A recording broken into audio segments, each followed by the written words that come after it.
Chapter 13. With the rise of the sun, the young woman, Danny, returns to visit Leonardo.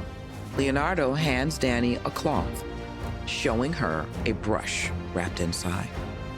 With this, we can achieve justice. All you need to do is rub this on his cup. But take care to wipe the cup clean with a cloth and water after the deed is done, so you will not be suspected. Do not touch the brush or cup with your bare hands.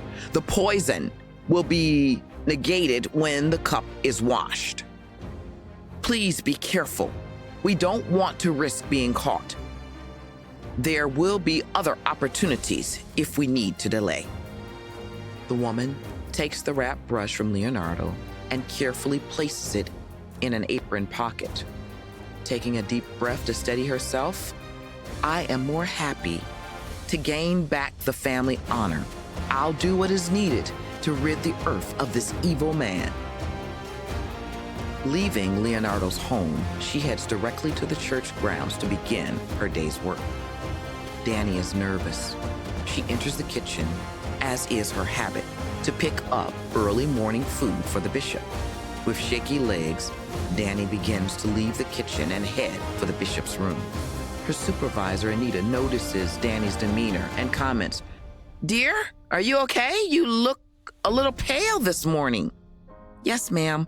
I am fine. I just didn't sleep well last night. I'll be okay." "I know it's hard around here with all that has gone on and with the death of your brother. Be careful to not spill the food. Take care." "I will, ma'am." Arriving at the bishop's room, Danny knocks on his door to awaken him.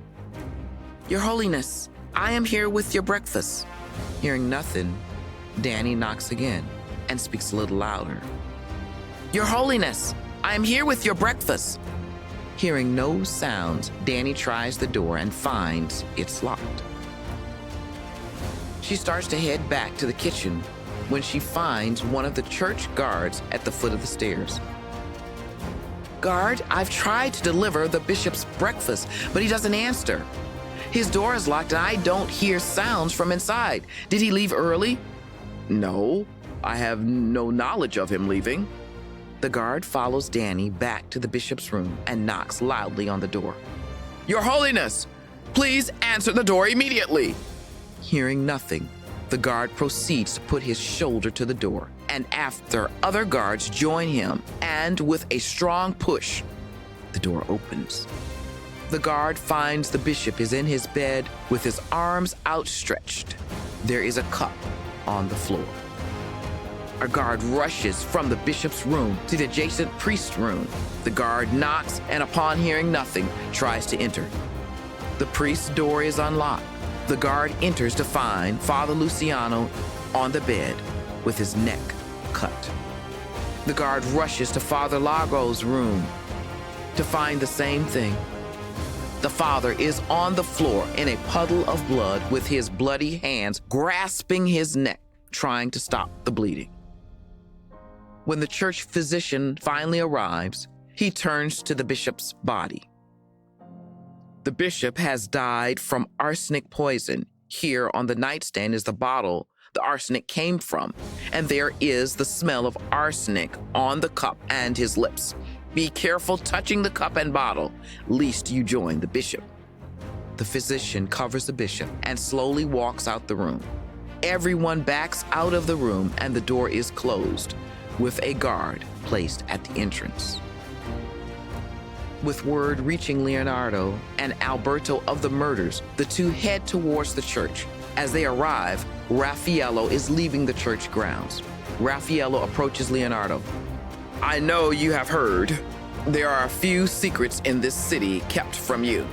"Yes, we rushed over to get details." "The bishop committed suicide by drinking arsenic poison, and Father Luciano and Father Largo had their throats cut. I can only assume the bishop killed the fathers, then killed himself. The father had blood on his gown and a bloody knife was in his room. Do you know any reason why the bishop would have done this?" Leonardo quickly relaxed. I can only guess that he lost his mind, maybe over the death of the maid a few days ago. Perhaps the bishop killed the fathers over the death of the maid. Perhaps they are having an affair and one of the fathers killed her.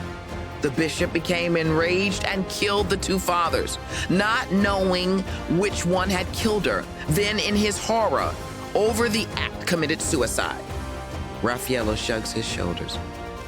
Your theory is as good as any. Unless we find more proof, I'll consider the matter closed and leave it to the church to clean up the mess.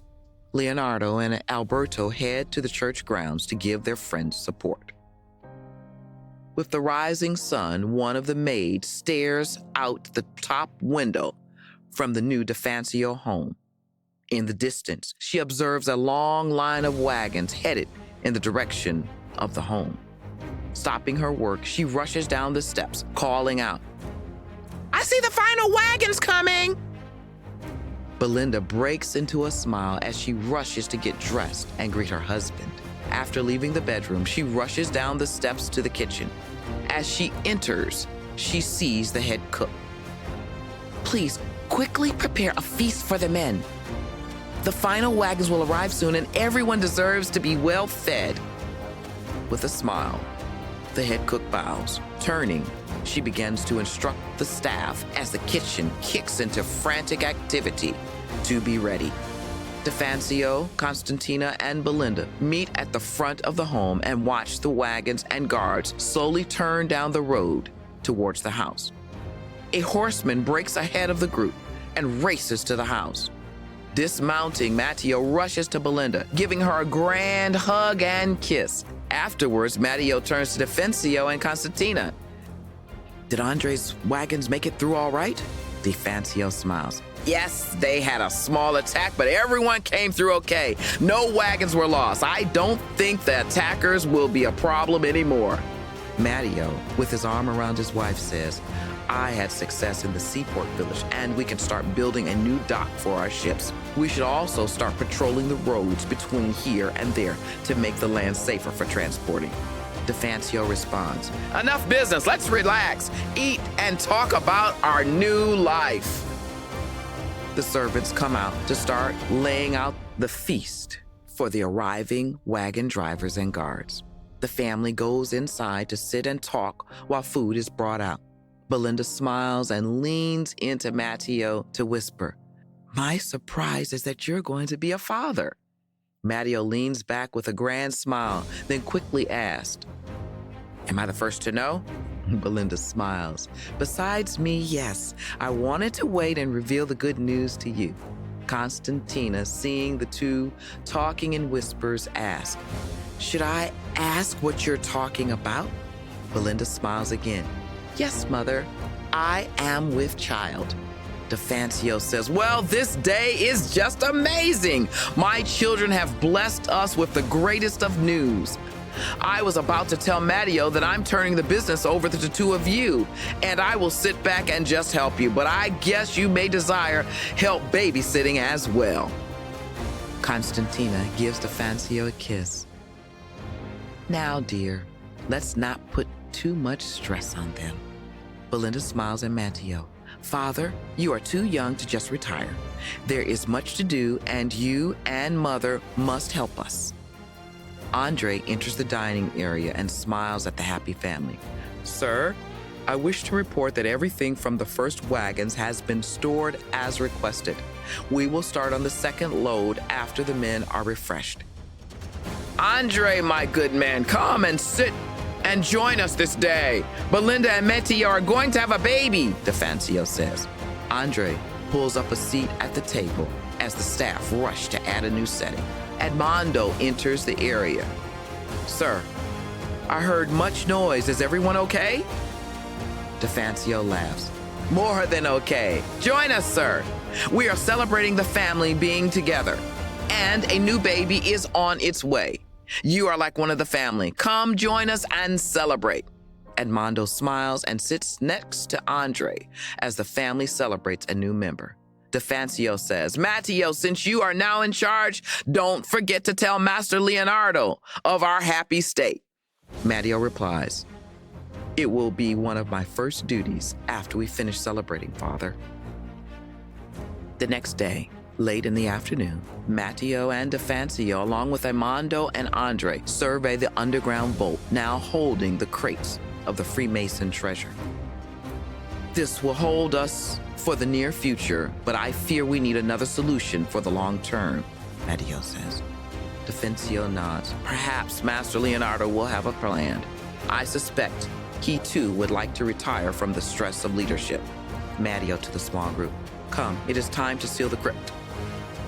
As the men climb the angled ramp leading to the outside, Armando gives the signal to the few men left. A door is lowered into place and stakes are driven in to lock it in position. As a final task, the men begin to bury the door entrance. Matteo oversees the work underway. To think by tomorrow, one would never know what is beneath our home. As Armando and Andre stay to watch over the final stages of the work, Defancio and Matteo head to the entrance of the Grand Mansion. As they enter, they gaze upon the wonderful image in the entranceway of Leonardo's carving of Belinda, kneeling in prayer.